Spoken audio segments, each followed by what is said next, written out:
Policia është rikthyer sërish në zonën e Dukajgjinit për të vazhduar betejën me kanabis sativën. Gjatorëve të fundit, uniformat blu kanë ndërhyrë në 55 parcela, të cilat janë shkatruar. Burime nga Drejtoria e Policisë së Shkodrës bëjnë me dije se janë azgjesuar gjithsej 6127 rrënjë bim narkotike. Kanabisi ishte kultivuar në parcelat hapura Rishtazi, në zonat e pyllëzuara, në fshatrat Abad, Stilkok, Nën Mavriq, Çam dhe Pepaj. Edhe këtë herë, forcat e policisë e kanë pasur të vështirë të identifikojnë dhe të kapin autorët e kultivimit.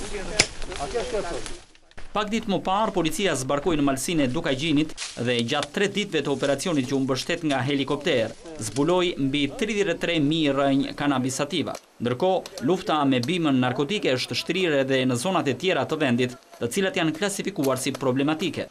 Brenda pak ditësh pritet ndërhyrja në zonën e Tepelenës dhe atë të Lumit të Vlorës.